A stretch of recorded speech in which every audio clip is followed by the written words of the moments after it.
নমস্কার বন্ধুরা, অঙ্কিতা গল্প স্টুডিওতে আপনাদের সবাইকে স্বাগত। অঙ্কিতা গল্প স্টুডিওর আজকের নিবেদন প্রখ্যাত সাহিত্যিক বিভূতিভূষণ বন্দ্যোপাধ্যায়ের শ্রেষ্ঠ গল্প রানুর প্রথম ভাগ। তো চলুন শোনা যাক। আমার ভাইজি রানুর প্রথম ভাগের গণ্ডি পার হওয়া আর হইয়া উঠিল না। তাহার সহস্রবিধ আস্তরায়ণের মধ্যে দুইটি বিশেষ উল্লেখযোগ্য। এক, তাহার প্রকৃতিগত অকালপক্ষ গিন্নিপনা, আর অন্যটি তাহার আকাশচুম্বী উচ্চাকাঙ্ক্ষা। তাহার দৈনিক জীবন প্রণালী লক্ষ্য করিলে মনে হয়, বিধাতা যদি তাহাকে একেবারে তাহার ঠাকুমার মতো প্রবীণা গৃহিণী এবং কাকার মতো MA BA করিয়া পাঠাইতেন, তাহা হইলে তাহাকে মানাতেও ভালো এবং সেও সন্তুষ্ট থাকিত। তাহার 30-40 বছর পরবর্তী নারীত্ব হঠাৎ কেমন করিয়া যেন 30-40 বছর পূর্বে আসিয়া পড়িয়া তাহার ক্ষুদ্র শরীর মনটিতে আর আটিয়া উঠিতেছে না। রানুর কার্যকলাপ দেখিলে এই রকমই একটা ধারণা মনে উপস্থিত হয়। প্রথমত, শিশুসুলভ সমস্ত ব্যাপারেই তাহার ক্ষুদ্র নাসিকাটি তাচ্ছিল্যে কুঞ্চিত হইয়া ওঠে। খেলাঘর সে মোটেই বরদাস্ত করিতে পারে না, ফ্রক জামাও না, এমনকি নোলক পরাও নয়। মুখটা গম্ভীর করিয়া বলে, আমার কি আর ওসবের বয়স আছে মেজকা? বলিতে হয়, না মা, আর কি 3 কাল গিয়ে 1 কালে ঠেকল। রানু চতুর্থকালের কাল্পনিক দুশ্চিন্তা দুর্ভাবনায় মুখটা অন্ধকার করিয়া বসিয়া থাকে। আর দ্বিতীয় কতকটা বোধ হয় শৈশবের সহিত সম্পর্কিত বলিয়ায় তাহার ঘোরতর বিতৃষ্ণা প্রথম ভাগে। দ্বিতীয় ভাগ হইতে আরম্ভ করিয়া তাহার কাকার আইন পুস্তক পর্যন্ত আর সবগুলিরই সহিত তাহার বেশ সৌহার্দ্য আছে এবং তাহাদের সহিতই তাহার দৈনিক জীবনের অর্ধেকটা সময় কাটিয়া যায় বটে। কিন্তু প্রথম ভাগের নামে সমস্ত উৎসাহ একেবারে শিথিল হইয়া আসে। বেচারির মলিন মুখখানি ভাবিয়া আমি মাঝে মাঝে এলাকারই দিই। মনে করি, যাগ্গে বাপু, মেয়ে নাইবা এখন থেকে বই স্লেট নিয়ে মুখ গুজরে রইল। ছেলে হওয়ার পাপটা তো করেনি, নেহাতি দরকার বোধ করা যায়, আর একটু বড় হোক তখন দেখা যাবে খন। এই রকমের দিনগুলা রানুর বেশ যায়। তাহার গিন্নিপনা সতেজে চলিতে থাকে এবং পড়াশুনো ভীষণ ধুম পড়িয়া যায়। বাড়ির নানা স্থানের অনেক সব বই হঠাৎ স্থানভ্রষ্ট হইয়া কোথায় যে অদৃশ্য হয় তাহার খোঁজ দুরূহ হইয়া ওঠে এবং ওপরের ঘর নিচের ঘর হইতে সময়ে অসময়ে রানুর উঁচু গলায় পড়ার আওয়াজ আসিতে থাকে। ওই এ কয়ে জফলা, ওই কো, ময়ে আকার, মূর্ধন্যয়ে হস্যই, কয়ে জফলা, মাণিক্য, বা পাখি সব করে রব রাতি পুহাইল। আবার তাহার রাঙা কাকার আইন মুখস্থ করার ঢঙে হোয়ার অ্যাজ ইট ইজ ইত্যাদি। আমার লাগে ভালো, কিন্তু রানুর স্বাভাবিক স্ফূর্তি এই রকম দিনগুলা বেশি দিন স্থায়ী হইতে পারে না। ভালো লাগে বলিয়ায় আমার মতির হঠাৎ পরিবর্তন হওয়া যায় এবং কর্তব্য জ্ঞানটা সমস্ত লঘুতাকে ব্রতভঙ্গি করিয়া প্রবীণ গুরুমশাইয়ের বেশে আমার মধ্যে জাকিয়া আসিয়া বসে। সনাতন যুক্তির সাহায্যে হৃদয়ের সমস্ত দুর্বলতা নিদারুণ করিয়া গুরু গম্ভীর স্বরে ডাক দিই, রানু, রানু এই স্বরটি বিলক্ষণ চেনে, উত্তর দেয় না। মুখটি কাঁদো কাঁদো করিয়া নিতান্ত অসহায় ভালো মানুষের মতো ধীরে ধীরে আসিয়া মাথা নিচু করিয়া দাঁড়ায়। আমার আওয়াজটা তাহার গলায় যেন একটা ফাঁস পড়াইয়া টানিয়া আনিয়াছে। আমি কর্তব্যবোধে আরও কড়া হইয়া উঠি, সংক্ষেপে বলি, প্রথম ভাগ যাও। ইহার পরে প্রতিবারই যদি নির্বিবাদে প্রথম ভাগটি আসিয়া পড়ত এবং যেন তেন প্রকারেণ দুইটার শব্দ গিলাইয়া দেওয়া যাইত, তো হাতে কড়ি হওয়া স্তক এই যে 2.5 বছর গেল, ইহার মধ্যে মেয়েটারও যে প্রথম ভাগের ও কয়টা পাতা শেষ করিতে পারিত না এমন নয়, কিন্তু আমার হুকুমটা ঠিক মতো তামিল না হইয়া কতগুলো জটিল ব্যাপারের সৃষ্টি করে মাত্র।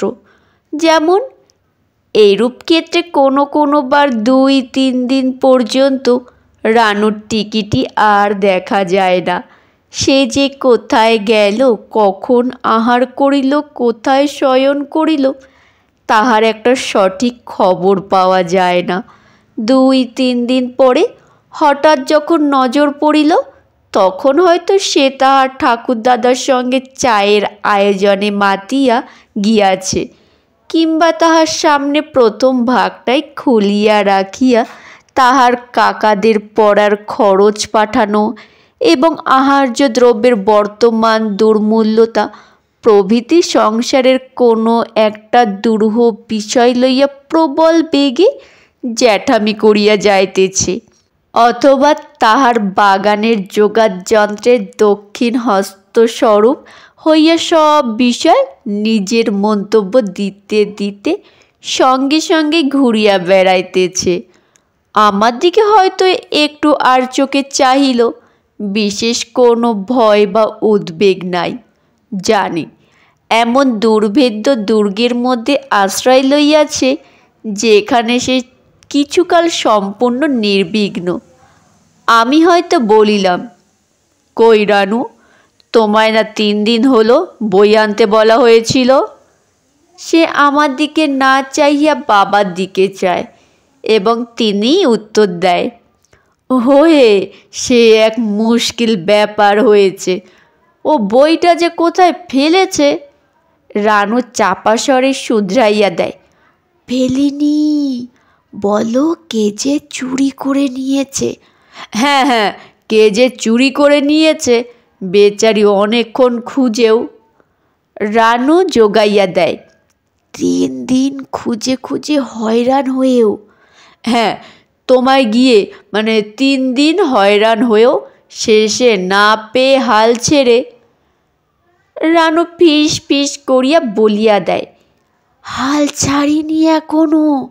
হ্যাঁ, ওর নাম কি? হাল ছাড়া না, ছেড়ে ক্রমাগত খুঁজে খুঁজে বেড়াচ্ছে। যা হোক, একখানা বই আজ এনে দিও, কতই বা দাম। রাগ ধরে, তুই বুঝি এই কাটারি হাতে করে বাগানে বাগানে বই খুঁজে বেড়াচ্ছিস, লক্ষ্মী ছাড়া মেয়ে? কাতরভাবে বাবা বলেন, আহা, ওকে আর এই সামান্য ব্যাপারের জন্য গালমন্দ করা কেন? এবার থেকে ঠিক করে রাখবে তো গিন্নি? রানু খুব ঝুঁকাইয়া ঘাড় নাড়ে। আমি ফিরিয়া আসিতে আসিতে শুনিতে পাই, উফ, তোমায় কত করে শেখায়, তবু একটু মনে থাকে না দাদু? কি যে হচ্ছে দিন দিন। কখনো কখনো হুকুম করিবার খানিক পরে বইটার আধখানা আনিয়া হাজির করিয়া সে খোকার ওপর প্রবল তম্বি আরম্ভ করিয়া দেয়। তম্বিটা আসলে আরম্ভ হয় আমাকে ঠেস দিয়া, তোমার আদুরে ভাইপোর কাজ দেখো মেজকা, লোকে আর পড়াশুনো করবে কোত্থেকে? আমি বুঝি কাহার কাজ, কটমট করিয়া চাহিয়া থাকি। দুষ্টু ছুটিয়া গিয়া বামাল শুদ্ধ খোকাকে হাজির করে। সে বোধহয় তখন একখানা পাতা মুখে পুড়িয়াছে এবং বাকিগুলার কি করিলে সবচেয়ে সদ্গতি হয় সেই সম্বন্ধে গবেষণা করিতেছে। তাহাকে আমার সামনে ধপ করিয়া বসাইয়া রানুর রাগ দেখাইয়া বলে, পেতই না যাও, দেখো আচ্ছা এ ছেলের কখনো বিদ্যে হবে মেজকা? আমি তখন হয়তো বলি, ওর কাজ না তুমি নিজে ছিঁড়েছ রানু, ঠিক আগেরকার 5খানা পাতা ছেঁড়া। যত বলি তোমায় কিচ্ছু বলবো না, খান 30 বই তো শেষ হলো। ধরা পড়িয়া লজ্জা ভয় অপমানের নিশ্চল নির্বাক হইয়া এমনভাবে দাঁড়াইয়া থাকে যে নেহাত নৃশংস না হইলে ইহার ওপর আর কিছু তাহাকে বলা যায় না। তখনকার মতো শাস্তির কথা ভুলিয়া তাহার মনের গ্লানিটুকু মুছিয়া দেবার জন্য আমায় বলিতেই হয়, হায় রে দুষ্টু, দিদির বই ছিঁড়ে দিয়েছিস? আর তুমিও তো ওকে একটু আধটু শাসন করবে না রানু? ওর আর কতটুকু বুদ্ধি বলো? চাঁদ মুখখানি হইতে মেঘটা সরিয়া গিয়া হাসি ফোটে। তখন আমাদের দুজনের মধ্যে হইতে প্রথম ভাগের ব্যবধানটা একেবারে বিলুপ্ত হইয়া যায় এবং রানু দিব্যি সহজভাবে তাহার গিন্নিপনার ভূমিকায় আরম্ভ করিয়া দেয়। এই সময়টা সে হঠাৎ এত বড় হইয়া যায় যে ছোট ভাইটি হইতে আরম্ভ করিয়া বাপ, খুড়া, ঠাকুরমা, এমনকি ঠাকুরদাদা পর্যন্ত সবাই তাহার কাছে নিতান্ত ক্ষুদ্র এবং স্নেহ ও করুণার পাত্র হইয়া পড়ে। এই রকম একটি প্রথম ভাগ ছেঁড়ার দিনে কথাটা এইভাবে আরম্ভ হইল, কি করে শাসন করব বলো মেজকা? আমার কি নিঃশেষ ফেলার সময় আছে? খালি কাজ কাজ আর কাজ। হাসি পাইলেও গম্ভীর হইয়া বলিলাম, তা বটে, কত দিক আর দেখবে? যে দিকটা না দেখছে সেই দিকেই গোল। এই তো খোকার কাণ্ড চোখেই দেখলে। কেন রে বাপু, রানু ছাড়া আর বাড়িতে কেউ নেই? খাবার বেলা তো অনেকগুলো। বলো মেজকা, আচ্ছা কাল তোমার ঝাল তরকারিতে নুন ছিল? বলিলাম, না, একেবারে মুখে দিতে পারিনি। তার হেতু হচ্ছে রানু কাল রান্নাঘরে যেতে পারেনি, ফুরসত ছিল না। এই তো সবার রান্নার ছিঁড়ি, আজ আর সেরকম হবে না, আমি নিজের হাতে দিয়ে এসেছি নুন। আমার শখের ঝাল তরকারি খাওয়া সম্বন্ধে নিরাশ হইয়া মনের দুঃখ মনে চাপিয়া বলিলাম, তুমি যদি রোজ একবার করে দেখো মা। গাল দুইটা অভিমানে ভারী হইয়া উঠিল। হবার জোর নেই মেজকা, রানু হয়েছে বাড়ির আতঙ্ক। ওরে ওই বুঝি রানু ভাড়ার ঘরে ঢুকেছে, রানু বুঝি মেয়েটাকে টেনে দুধ খাওয়াতে বসেছে। দেখ দেখ, তোকে কে এত গিন্নিত্ব করতে বলে বাপু? হ্যাঁ মেজকা, এত বড়টা হলুম, দেখেছ কখনো আমায় গিন্নিত্ব করতে? কখনো একরত্তি? বলিলাম, বলে দিলেই হলো একটা কথা, ওদের আর কি, মুখটি বুঝে শুনে যাই। একজন হয়তো বললেন, ওই বুঝি রানু রান্নাঘরে সেধ হলো। রাঙি বেড়ালটা বলে, আমি পদে আছি। কেউ চেঁচিয়ে উঠলেন, ওরে রানু বুঝি ওর বাপের। আচ্ছা মেজকা, বাবার ফুলদানিটা আমি ভেঙেছি বলে তোমার একটুও বিশ্বাস হয়? এই ঘটনাটা সবচেয়ে নতুন। গিন্নিপনা করিয়া জল বদলাইতে গিয়া রানুই ফুলদানিটা চুরমার করিয়া দিয়াছে। ঘরে আর দ্বিতীয় কেহ ছিল না। আমি বলিলাম, কই, আমি তো মরে গেলেও এ কথা বিশ্বাস করতে পারি না। ঠোঁট ফুলাইয়া রানু বলিল, যার ঘটে একটু বুদ্ধি আছে সে করবে না। আমার কি দরকার মেজকা ফুলদানিতে হাত দেবার? কেন, আমার নিজের প্রথম ভাগ্যে ছিল না যে ফুলদানি ঘাটতে যাব? প্রথম ভাগের ওপর দরদ দেখিয়া ভয়ানক হাসি পাইল। চাপিয়া রাখিয়া বলিলাম, মিছিমিছি দোষ দেওয়া ওদের কেমন একটা রোগ হয়ে পড়েছে। দুষ্টু একটু মুখ নিচু করিয়া চুপ করিয়া রহিল। তাহার ওপর সুবিধা পাইয়া তাহার সদ্য দোষটুকু সম্পূর্ণরূপে স্খলন করিয়া লইবার জন্য আমার কোলে মুখ গুজিয়া আরও অভিমানের সুরে আস্তে আস্তে বলিল, তোমারও এ রোগটা একটু একটু আছে মেজকা। এক্ষুনি বলছিলে আমি প্রথম ভাগটা ছিঁড়ে এনেছি।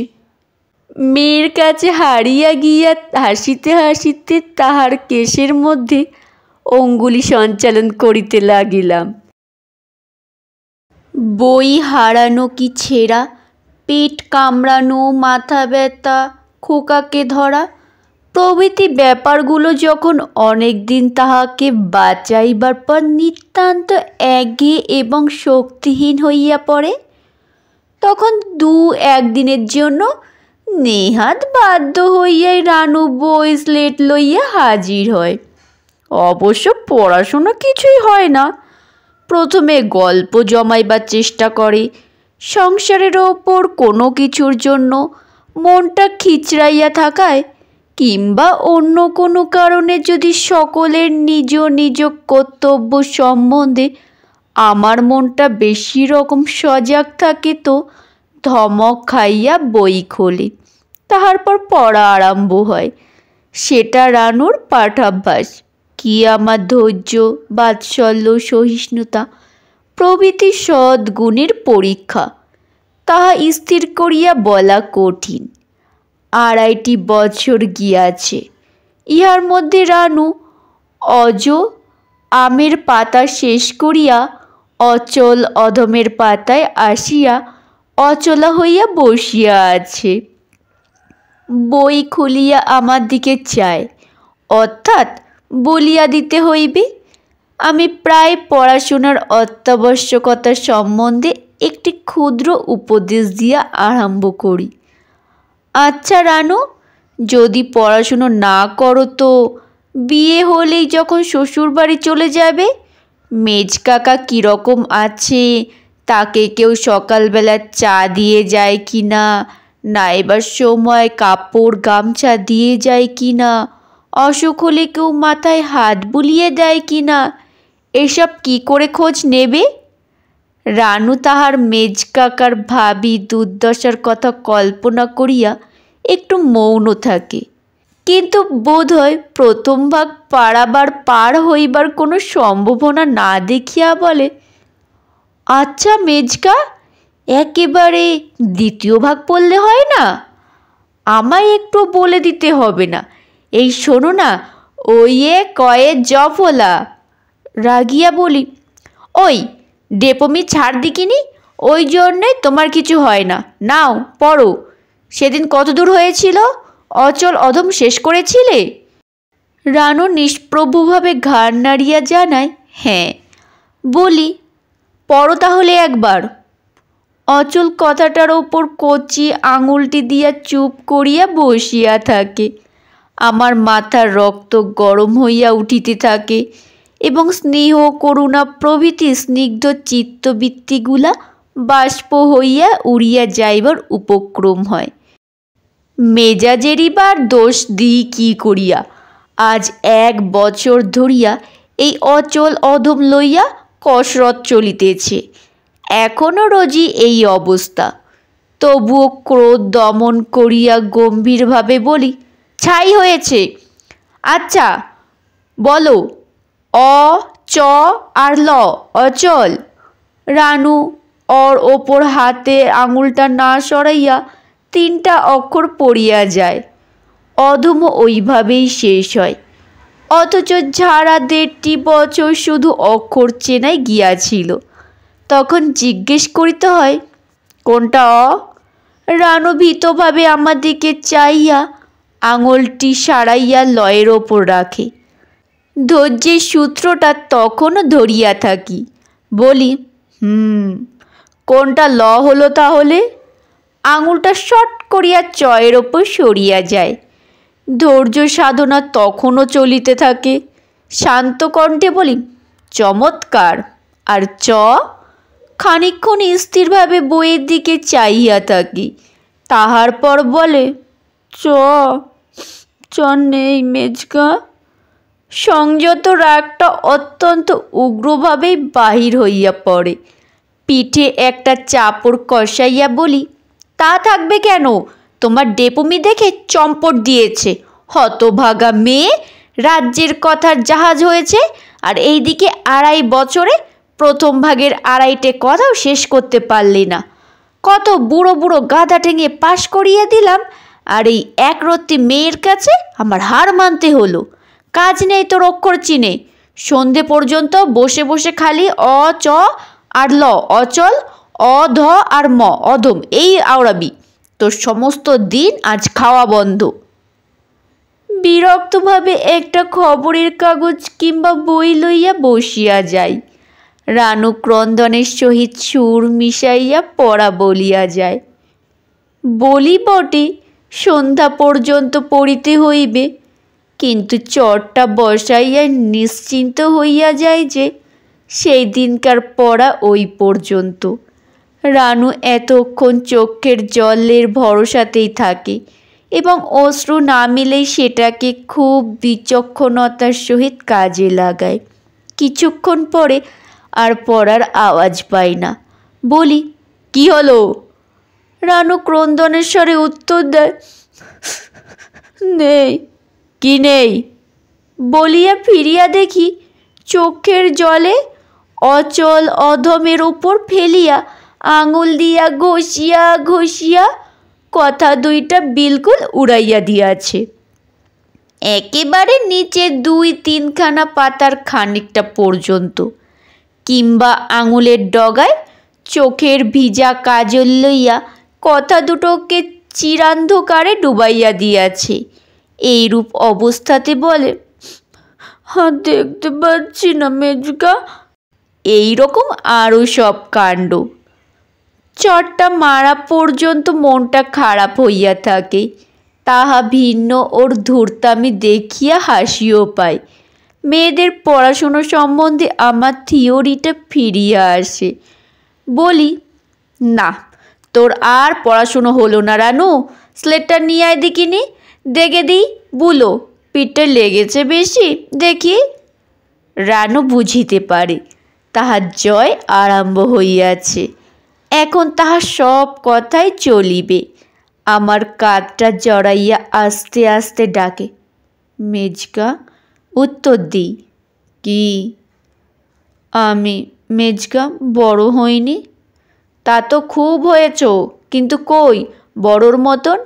বাধা দিয়া বলে, তাহলে স্লেট ছেড়ে ছোট কাকার মতো কাগজ পেন্সিল নিয়ে আসবো? 4টে উড পেন্সিল আছে আমার। স্লেটে খোকা বড় হয়ে লিখবে এখন। হঠাৎ শিউরিয়া উঠিয়া বলে, ও মেজকা, তোমার দুটো পাকা চুল গো, সর্বনাশ, বেচে দিই? বলি, দাও। আচ্ছা রানু, এই তো বুড়ো হতে চললাম, তুইও 2 দিন পরে শ্বশুর বাড়ি চললি, লেখাপড়া শিখলিনি। মরলাম কি বাঁচলাম কি করে খোঁজ নিবি? আমায় কেউ দেখে শোনে কি না, রেঁধে টেধে দেয় কি না? রানু বলে, পড়তে তো জানি মেজকা, খালি পেতম ভাগটাই জানি না বড় হয়েছি কি না। বাড়ির আর কোনো লোকটা পেতম ভাগ পড়ে মেজকা? দেখাও তো।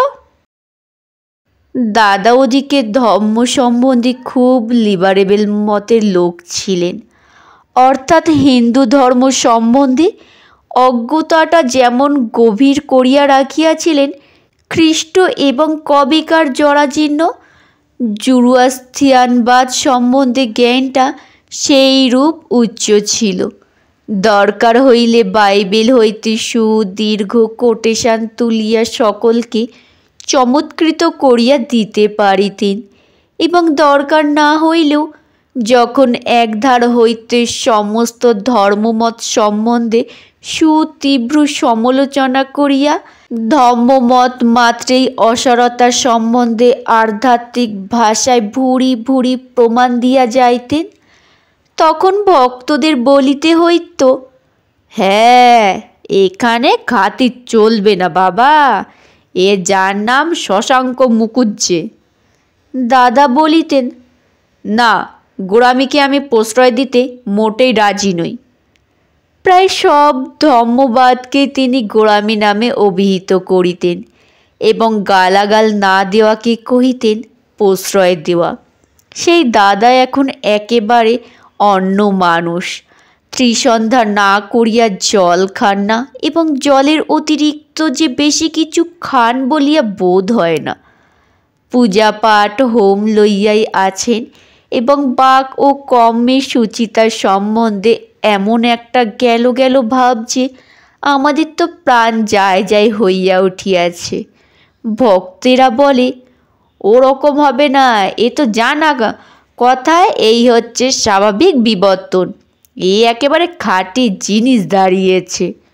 সকলের চেয়ে চিন্তার বিষয় হইয়াছে যে এই অসহায় লাঞ্ছিত হিন্দু ধর্মের জন্য একটা বড় রকম ত্যাগ স্বীকার করিবার নিমিত্ত দাদা নিরতিশয় ব্যাকুল হইয়া উঠিলেন এবং হাতের কাছে আর তেমন কিছু আপাতত না পাওয়ায় যোগটা গিয়া পড়িয়াছে ছোট কন্যাটির ওপর। একদিন বলিলেন, ওহে শৈলেন, একটা কথা ভাবছি। ভাবছি বলি কেন, এই একরকম স্থির করেই ফেলেছি। মুখে গম্ভীর তেজস্বী তার ভাব দেখিয়ে সভয়ে প্রশ্ন করিলাম, কি দাদা? গৌরীদান করব স্থির করেছি। তোমার রানুর কত বয়স হলো? বয়স না বলিয়া বিস্মিতভাবে বলিলাম, সে কি দাদা, এই যুগে? দাদা সংযত অথচ দৃঢ় কণ্ঠে বলিলেন, যুগের এ আর সে নেই শৈলেন, ওখানেই তোমরা ভুল করো।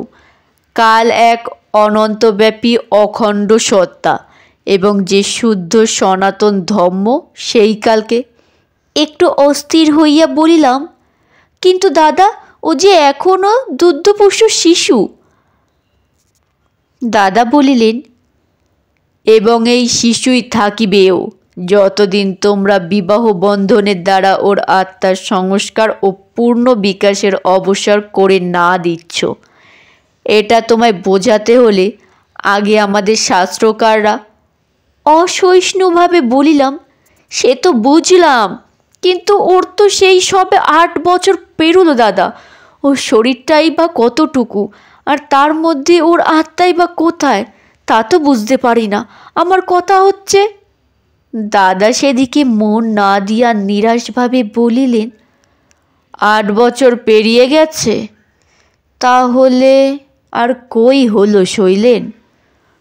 মনু বলেছেন, অষ্টবর্ষা ভবেদ গৌরী, নববর্ষে তুরোহিণী। জানি, অত বড় পুণ্যকর্ম কি আর আমার হাত দিয়ে সমাধান হবে? তা ছোটটার বয়স কত হলো? রানুর ছোট রেখা 5 বছরের। দাদা বয়স শুনিয়া মুখটা কুঞ্চিত করিয়া একটু মৌন রহিলেন। 5 বছরের কন্যাদের জন্য কোনো একটা পুণ্য ফলের ব্যবস্থা না করিয়া যাওয়ার জন্য মনুর ওপরই চটিলেন, কিংবা অতি পিছাইয়া জন্ম লওয়ার জন্য রেখার উপরে বিরক্ত হইলেন, বুঝিতে পারিলাম না। কিছুক্ষণ নীরব থাকিয়া একটি দীর্ঘশ্বাস ফেলিয়া সে স্থান ত্যাগ করিলেন। আমিও আমার রুদ্ধশ্বাসটা মোচন করিলাম। মনে মনে কহিলাম, যাক, মেয়েটার একটা ফাড়া গেল। 2 দিন পর দাদা ডাকিয়া পাঠাইলেন। উপস্থিত হইলে বলিলেন, আমিও সমস্যাটুকুর একরকম সমাধান করে ফেলেছি শৈলেন। অর্থাৎ তোমার রানুর বিবাহের কথাটা আর কি। ভেবে দেখলাম, যুগ ধর্মটা একটু বজায় রেখে চলাই ভালো বই কি। আমি হাঁপ ছাড়িয়া বাঁচিলাম। হর্ষের সহিত বলিলাম, নিশ্চয়ই। শিক্ষিত সমাজে কোথায় 16-17 বছরে বিবাহ চলছে দাদা। এই সময় একটা কচি মেয়েকে, যার 9 বছরও পুরো হয়নি, তার ভিন্ন খাটো গড়ন বলে। ঝাঁটা মারো তোমার শিক্ষিত সমাজকে। আমি সে কথা বলছি না। বলছিলাম যে যদি এই সময়ে রানুর বিয়ে দিয়ে দিই, তা মন্দ কি? বেশ তো, যুগ ধর্মটা বজায় রইল, অথচ ওইদিকে গৌরীদানেরও খুব কাছাকাছি রইল। ক্ষতি কি? এটা হবে যাকে বলে পারা যায় মডিফাইড গৌরীদান আর কি। আমি একেবারে থ হইয়া গেলাম। কি করিয়া যে দাদাকে বুঝাইব কিছু ঠিক করিতে পারিলাম না। দাদা বলিলেন, পণ্ডিত মশায়েরও মত আছে। তিনি অনেক ঘাটাঘাটি করে দেখে বললেন, কলিতে এইটি গৌরীদানের সমফলপ্রসূ হবে। আমি দুঃখ ও রাগ মিটাইবার একটা আধার পাইয়া একটু উষ্মার সহিত বলিলাম, পণ্ডিত মশাই তাহলে একটা নীচ মিথ্যা কথা আপনাকে বলেছেন দাদা। আপনি সন্তুষ্ট হলে উনি কথাও বোধ হয় শাস্ত্র ঘেটেই বলে দেবেন যে মেয়েকে হাত পা বেঁধে জলে ফেলে দিল আজকাল গৌরীদানের ফল হবার কথা। কলিযুগটা তো ওদের কল্পবৃক্ষ হয়ে দাঁড়িয়েছে। যখন যে বিধানটি চাইবেন পাকা ফলের মতো টুপ করে হাতে এসে পড়বে। দুজনে কিছুক্ষণ চুপ করিয়া রহিলাম। আমি কথা কহিলাম, যাক, ওরা বিধান দেন, দিন বিয়ে, আমি এখন আসি, একটু কাজ আছে। আসিবার সময় ঘুরিয়া বলিলাম, হ্যাঁ, শরীরটা খারাপ বলে ভাবছি মাস চারেক একটু পশ্চিমে গিয়ে কাটাবো। হপ্তাখানেকের মধ্যেই বোধ হয় বেরিয়ে পড়তে পারবো। বলিয়া চলিয়া আসিলাম। অভিমানের সাহায্যে ব্যাপারটা মাস 3-4 কোনো রকমে ঠেকাইয়া রাখিলাম। কিন্তু তাহার পর দাদা নিজেই এমন অভিমান শুরু করিয়া দিলেন যে আমারই হার মানিতে হইল। ধর্মের পথে অন্তরায় হইবার বয়স এবং শক্তি বাবার তো ছিলই না। তবুও নাতনির মায়ায় তিনি দোমনক হইয়া কিছুদিন আমার পক্ষে রহিলেন। তারপর ক্রমে ক্রমে ওই দিকেই ঢলিয়া পড়িলেন। আমি বেখাপ্পা রকম একলা পড়িয়া গিয়া একটা মস্ত বড় ধর্মদ্রোহীর মতো বিরাজ করিতে লাগিলাম। রানুকে ঢালোয়া ছুটি দিয়াছি। মায়াবিনী অচিরেই আমাদের পর হইবে বলিয়া যেন ক্ষুদ্র বুকখানি সমস্ত টুকু দিয়া আমাদের সংসারটিকে জড়াইয়া ধরিয়াছে। পারুক না পারুক সে সমস্ত কাজেই আছে, এবং যেটা ঠিক মতো পারে না সেটার জন্য এমন একটা সংকোচ এবং বেদনা আজকাল তাহা দেখিতে পাই, তাহাতে সত্যিই মনে হয় নকলের মধ্য দিয়া মেয়েটার এবং আসল গৃহিণীপনার ছোঁয়াচ লাগিয়েছে। অসহায় মেজ কাকাটি তো চিরদিনই তাহার একটা বিশেষ পোস্ট ছিলই। আজকাল আবার প্রথম ভাগ বিবর্জিত সুপ্রচুর অবসরের তরুণ একেবারে তাহার কোলের শিশুটি হইয়া পড়িয়াছে বলিলে চলে। সময় সময় গল্প হয়, আজকাল বিয়ের গল্পটা হয় বেশি। অন্যের সঙ্গে এ বিষয় লইয়া আলোচনা করিতে রানু ইদানিং লজ্জা পায় বটে, কিন্তু আমার কাছে কোনো দ্বিধা কুণ্ঠায় আসিবার সময় পায় না। তাহার কারণ আমাদের দুজনের মধ্যে সমস্ত লঘুত্ব বাদ দিয়া গুরু গম্ভীর সমস্যাবলীর আলোচনা চলিতে থাকে।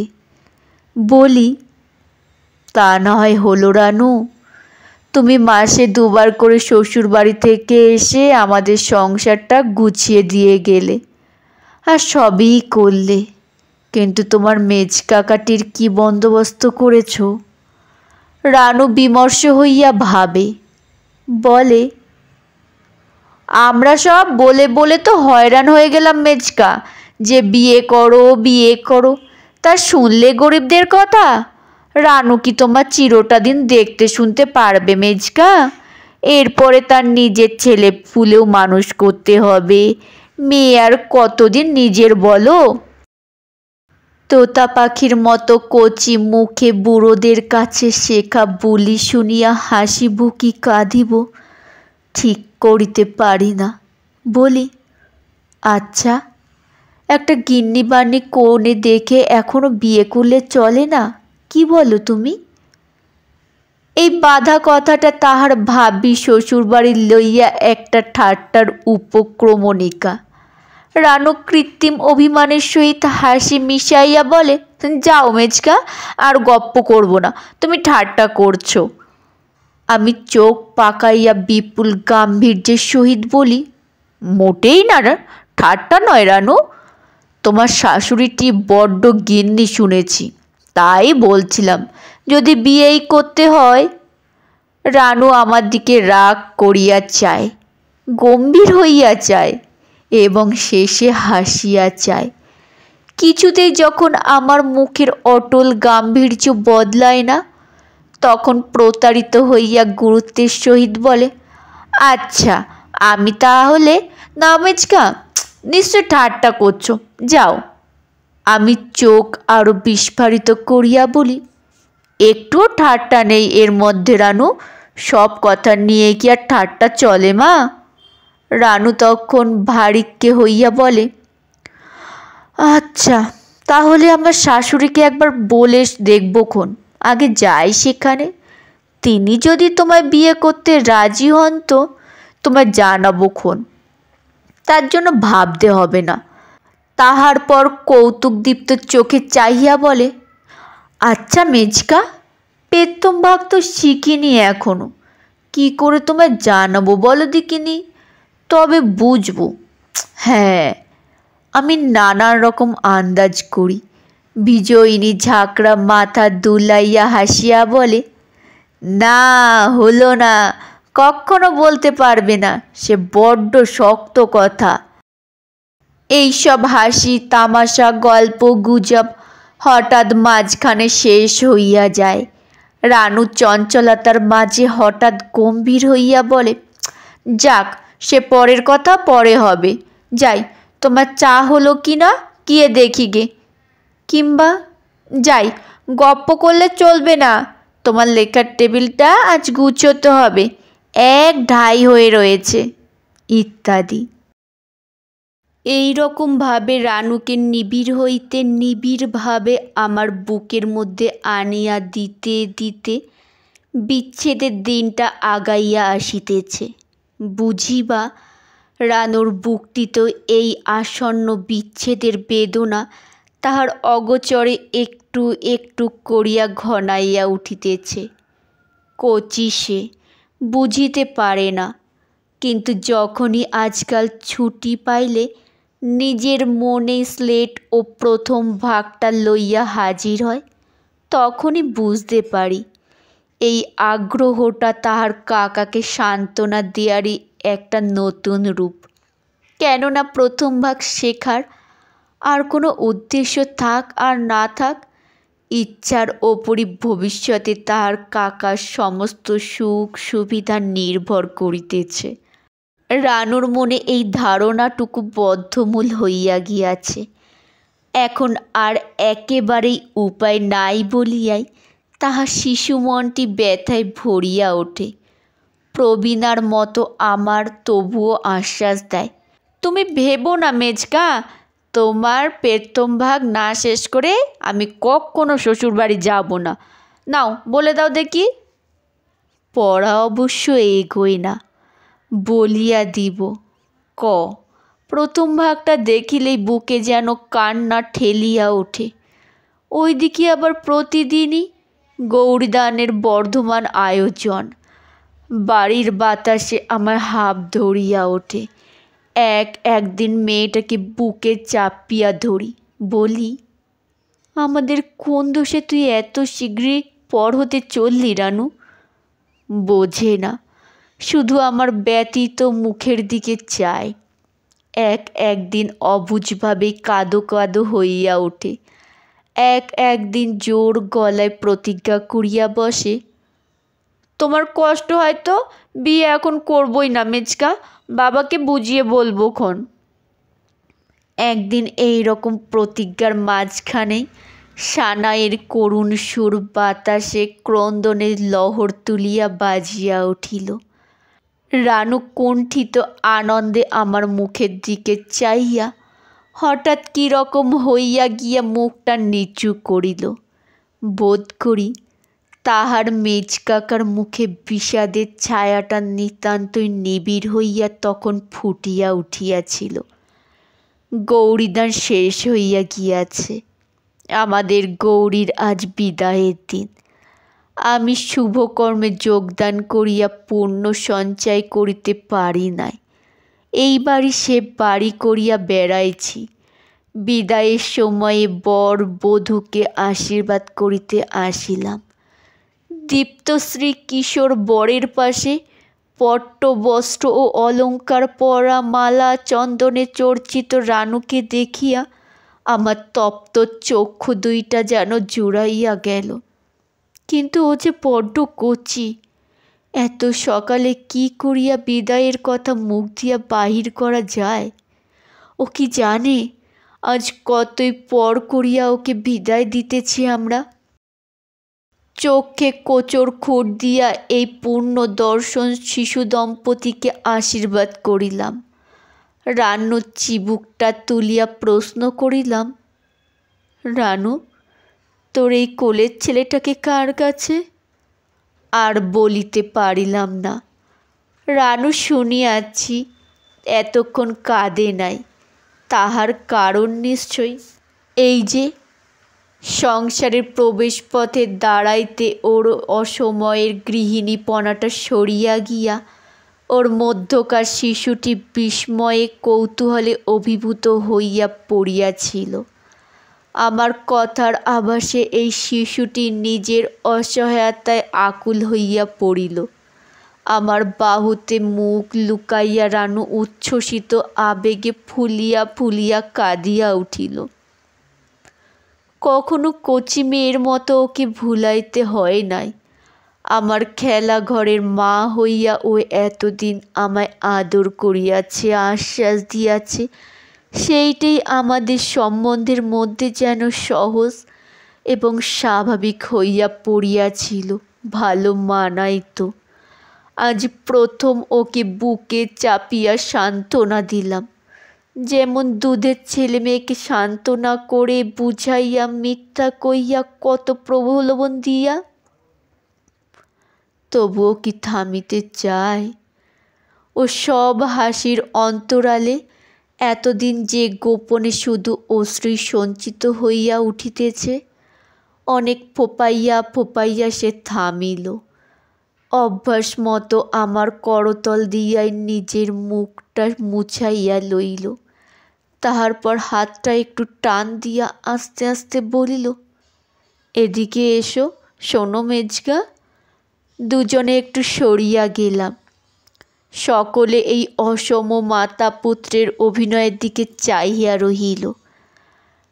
রানু বুকের কাছ হইতে তাহা সুপ্রচুর বস্ত্রের মধ্য হইতে লাল ফিতায় যত্ন করিয়া বাঁধা 10-12খানি প্রথম ভাগের একটা বান্ডিল বাহির করিল।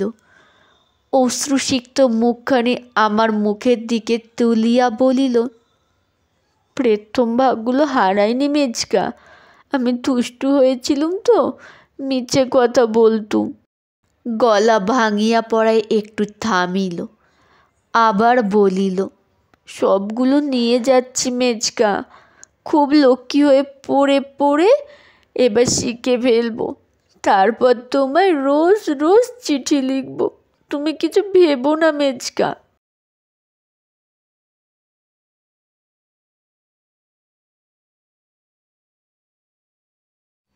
নমস্কার বন্ধুরা, শেষ হলো গল্প পাঠ। কেমন হলো অবশ্যই কমেন্টে জানাতে ভুলবেন না। গল্প শোনা হয়ে গেলে একটি লাইক করবেন, শেয়ার করবেন কাছের আত্মীয় স্বজন বন্ধু বান্ধবদের কাছে। আর যেসব বন্ধুরা আমার গল্প শোনেন এখনও আমার পরিবারের সদস্য হননি, তারা আমার চ্যানেলটি সাবস্ক্রাইব করে পাশে থাকা বেল আইকনটি প্রেস করে আমার পরিবারের সদস্য হওয়ার অনুরোধ রইল।